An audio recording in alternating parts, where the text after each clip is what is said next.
tonight. As drought hits farmers hard, they're renewing their calls for more irrigation. And Prime Minister Justin Trudeau and his wife announce their separation. Plus, and there's something that hits your heart. You know, I feel very proud. A Métis community reborn after getting their traditional land back. This is CBC Saskatchewan News.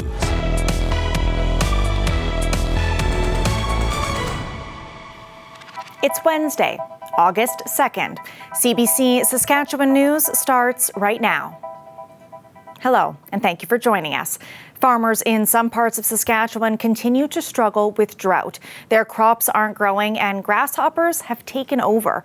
Last week, the rural municipality of Rudy, which is near Outlook, declared an agricultural disaster. As CBC's Kendall Latimer reports, farmers say expanding irrigation would make a difference. But this is not going to make any corn. It's a write-off. And as we get into the irrigating part of this crop, look at the difference water makes. That difference is key to people like Steve Primrose, who ranch and farm in the RM of Rudy. An area dried up and covered in grasshoppers. But in the middle of the suffering, some sections aren't so bad. Because of irrigation, you can see patches of canola hardly growing, just steps from a bumper crop. As you can see, and barley, this is a 100% write-off. We're on the edge. Not far from a thriving section.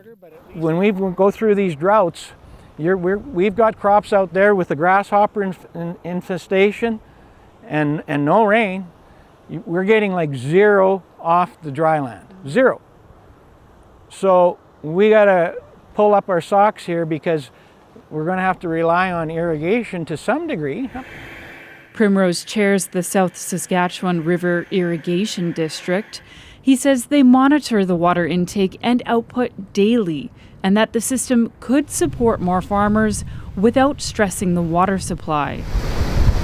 The water flows from Diefenbaker Lake down to the Broderick Reservoir. Smaller channels flow through the prairies, bringing the water to the field, despite the drought. Our drought actually started in 2017. So this is the 7th year for us of below average precipitation. Dennis Fugelrud has worked in the area for 50 years. The cattle rancher has never seen a dry spell like this. But he says they will be able to feed their cows through winter because they're tapped into the irrigation system. However, there are tough decisions ahead for other cattle producers. Now I hear a few guys talking like, what do we do if next year isn't any better? Maybe it's time to downsize the herd, maybe it's time to sell, because it's one thing to get through the grazing season and be able to find winter feed and afford to pay for it, but then if next spring is dry and we're in a drought again, then what? The province has a $4 billion plan to expand irrigation from Lake Diefenbaker. The RM Council says all levels of government must support that plan. And Primrose says irrigation is a smart way to secure the region's food production. This is what happens when you add water. And that it would keep local farmers in the field. Really, really nice crop of canola. Kendall Latimer, CBC News, near Outlook. The provincial government has confirmed the Lake Diefenbaker irrigation project is still a go. It says preliminary engineering and financial analysis are being finalized. The government did not say whether the project is on track to be complete by 2030, as was originally announced. It might provide some relief from grasshoppers too once it's done. As you heard Kendall mention, the critters have been a major concern for farmers this year. Southwestern Saskatchewan in particular has been inundated with them due to persistent hot and dry conditions, but almost everywhere in South and Central Saskatchewan has gone unscathed, including areas where you don't typically see grasshoppers. We've actually had some reports from the Northeast, which is relatively unusual, of grasshopper problems. And these have been attributed primarily to Bruner's grasshopper and somewhat less to Packard's grasshopper, which Bruner's is restricted to high altitudes and high latitudes. Packards hasn't been terribly numerous in the last little while, but we have seen these two species in large numbers in the northeast. Tansey says this weather is ideal for grasshoppers to mate and lay eggs. He says that means we'll probably see similar levels of grasshoppers next summer once those eggs have hatched. A woman is dead after being hit by a vehicle in a parking lot in Regina. Police say it happened shortly after noon today at the Victoria Square Mall. The woman died shortly afterward in hospital. Police say the driver stayed at the scene of the collision. There's no word yet if charges will be laid. Lawyers from two competing class action suits were in a Saskatoon courtroom today arguing about the best way to represent Métis survivors of the Île-à-Crosse boarding school. One lawsuit is about 17 years old. The other is looking to have it quashed and its members brought into the more recent action. Neither has been certified as a class action yet.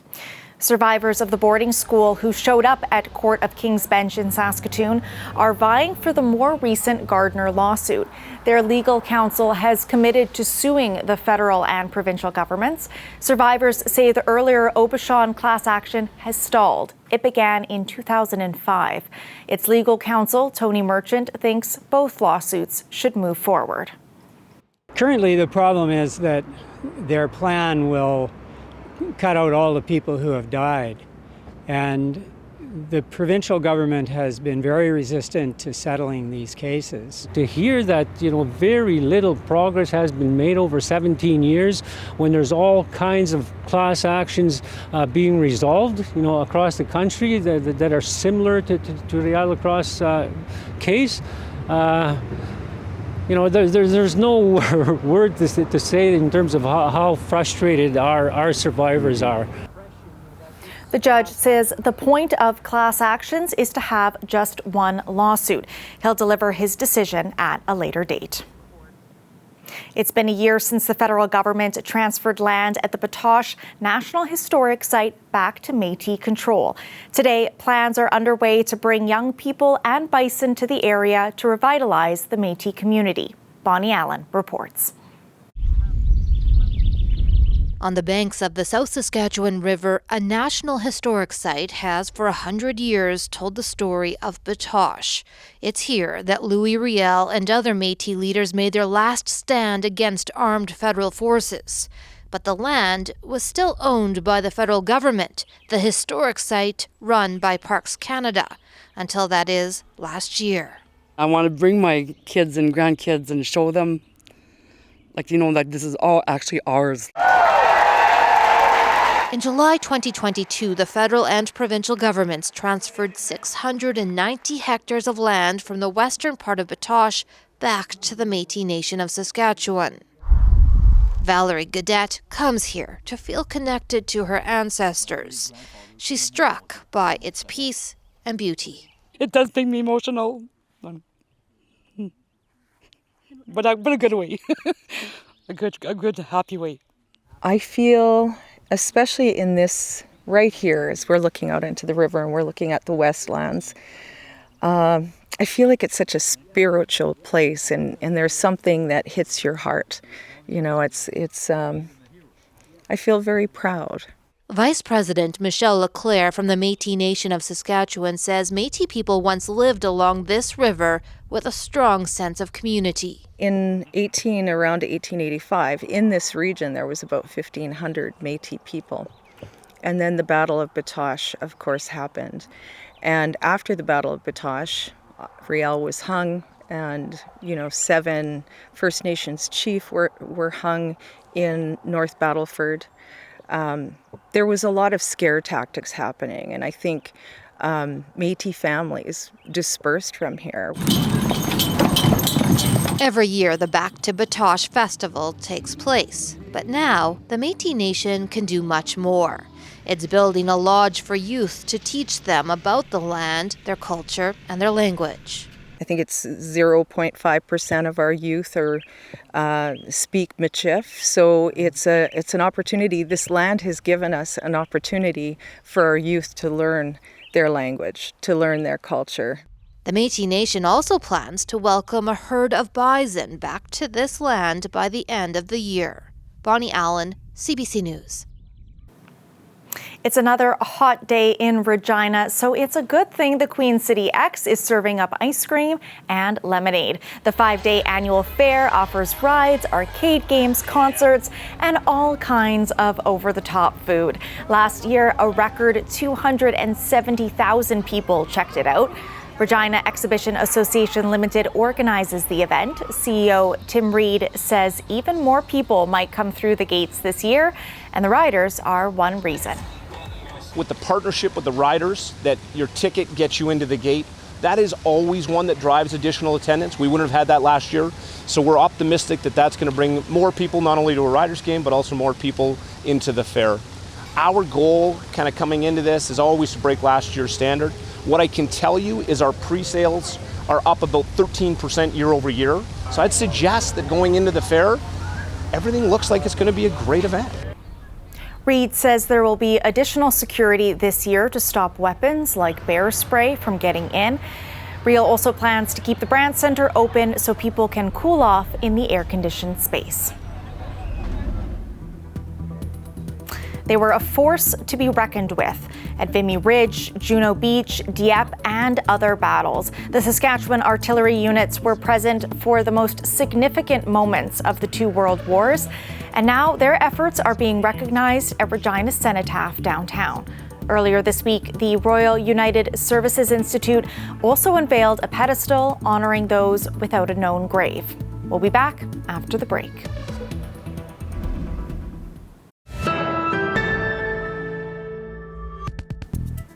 Welcome back. It was one of the troubling headlines we saw again and again during the pandemic. Surgeries canceled. But how bad did the issue really get? A new report presents staggering numbers. The CBC's Tashana Reid reports. The Canadian Institute for Health Information analyzed data from provincial and territorial governments that focused on key health issues in Canada, from staffing shortages to access to mental health and addiction services. Surgery backlogs is one of the issues highlighted. The report says in the first 2.5 years of the pandemic, there were more than 740,000 fewer surgeries performed in Canada. That is a drop of about 13%, and things varied from province to province. The largest drop in surgeries was in Newfoundland and Labrador, where surgeries were cut by 21%. And furthermore, people from lower income neighborhoods were more likely to be impacted by backlogs. If you're from a low income working class community, you're even farther behind in terms of accessing surgery than other people in Canada. And unfortunately, this is not a new pattern. The data also showed about 1 in 10 Canadians reported not having regular access to a healthcare provider, and that access varies depending on where you live. Only 24% of people living in Nunavut had access to regular care, versus 90% in Ontario and New Brunswick. And young adults were the least likely group to have a regular care provider. The report is the result of an agreement between Ottawa and provinces and territories to improve their collection and reporting of health data in exchange for billions in healthcare funding. But there are some gaps. Quebec did not participate in the report, and specific data about First Nations, Inuit, and Métis people is not included. It speaks volumes to the fact that it's only really happening now where we're seeing agreement around using and leveraging data to put patients and families first in the sort of outcomes and advocacy that's required to keep governments accountable. Health advocates say this is only the first step. Next, governments need to follow up with solutions and investments. Tashana Reid, CBC News, Toronto. The Saskatchewan Roughriders are looking to bounce back this Sunday against the Ottawa Red Blacks. After 3 losses in a row, the Green and White are sticking with quarterback Mason Fine. Fine has had some ups and downs in his 2 starts on the road. Head coach Craig Dickinson made it a point to say that he will stick with his young starter. And after traveling across the country to face the top 2 teams in the CFL, Dickinson and Fine are happy to be playing at home. There's always different challenges and obstacles, especially going away, especially to Halifax a day earlier. It kind of messed up a routine, so it's going to be good just to stay home, play in front of our home fans, and get used to your home routine. I feel like, me personally, I love home games just so I have all the facilities, the resources here, the tools. I got my film set up. Just focus on practice. That's what we do. We focus on having the best day we can. So today's focus was on first down and P and 10 and doing a good job in the meetings, getting a little lift in and having a good practice. That's how I think you stay grounded. You stay in the present and you focus on having the best day you can, and when the game's here, he'll be ready. The Riders will host the Red Blacks on Sunday at 5. Get there early because parking will be at a premium with the Queen City X in town. This weather update is brought to you by Titan Automotive, proud member of the Capital Automotive Group.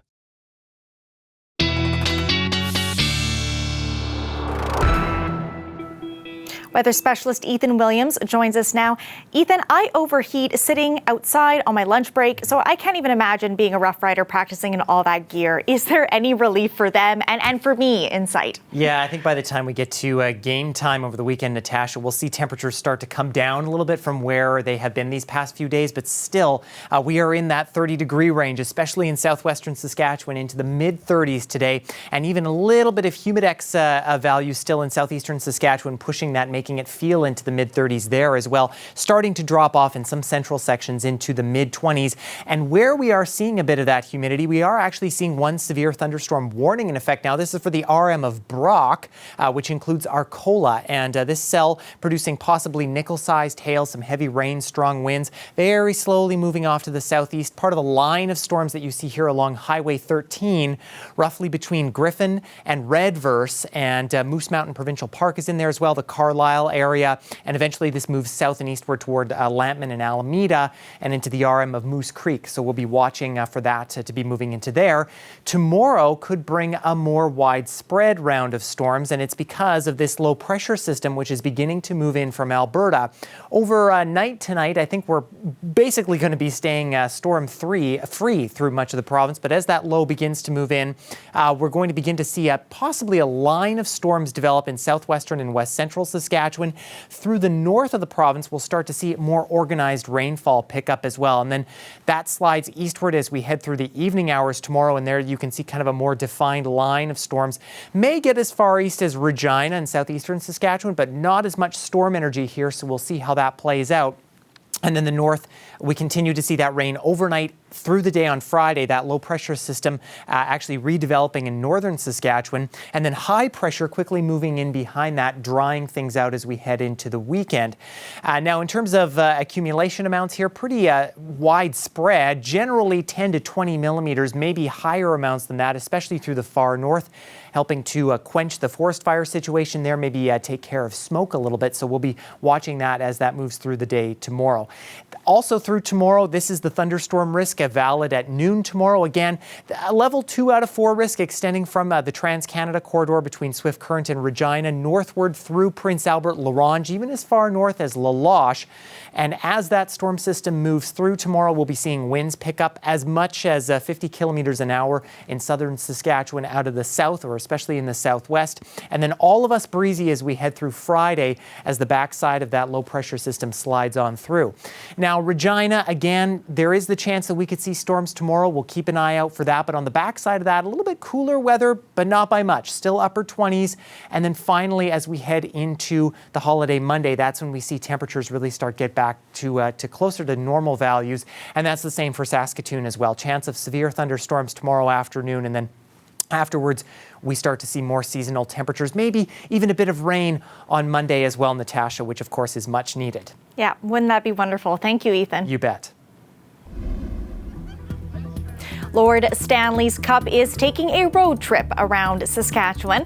The trophy has made stops in Estevan, Emma Lake, and Davidson. It's on tour thanks to Vegas Golden Knights players Braden Pahal, Braden McNabb, and Chandler Stevenson. The Knights won their first Stanley Cup in June after only entering the league in 2017. We'll be back after the break. When it comes to your news, you want up-to-the-minute access. Anytime, anywhere. Get the facts straight from the source. Download the free CBC News app or visit cbcnews.ca for news you can trust.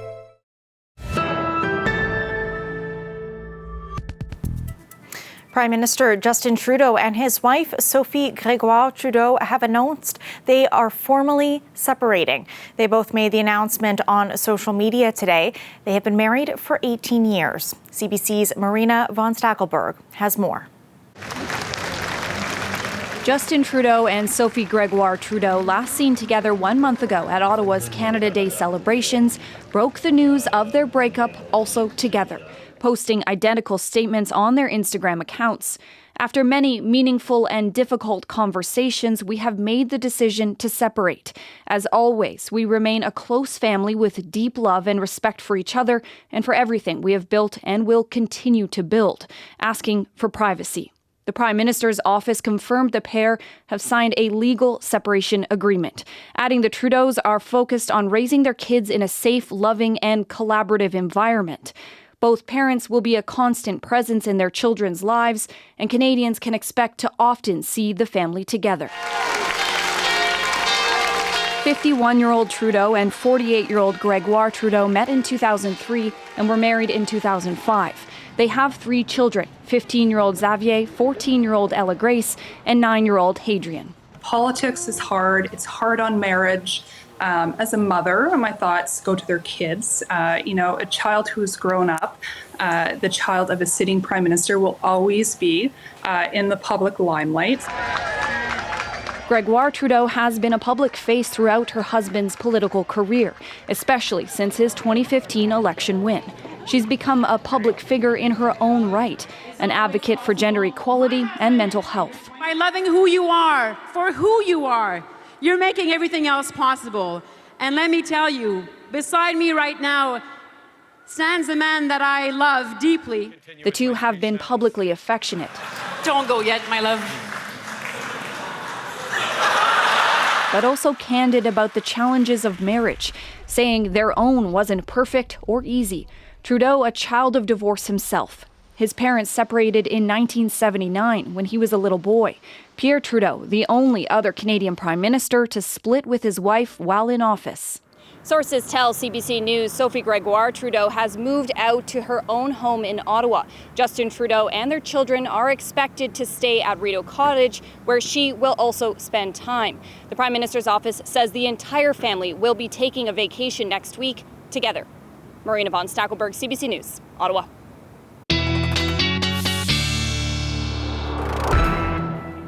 Ethan is back with another look at your forecast. And once again, over 20 degrees by 8 a.m. tomorrow in Regina and southern Saskatchewan. Winds you see starting to pick up from the southeast there, and that is just the beginning of the winds tomorrow. We'll see gusts close to 50 by the noon hour, maybe even slightly over that as we head through the afternoon. Keeping those mostly sunny skies, chance of a shower and thunderstorm in the afternoon. Saskatoon, there is a chance that we could see showers in the morning hours as well, and the winds will be breezy for you. And then as we head toward the afternoon, that's when we start to see kind of noon hour onward, that chance of storms, some of which could be severe as well. We'll already be at 29. Severe storms last night, putting on quite the show through southern Saskatchewan, and thankfully Elizabeth and Penny were able to grab these shots in town and in the Qu'Appelle Valley, and some nice shots of momentous clouds. Those are those popcorn clouds that you see there, Natasha. Thanks for that, Ethan. You're welcome. Well, that's it for us tonight. For news anytime, head to cbc.ca/Sask or subscribe to the CBC Saskatchewan YouTube channel. Ethan and I will be back with more local news at 11. Thank you for watching and have a great night.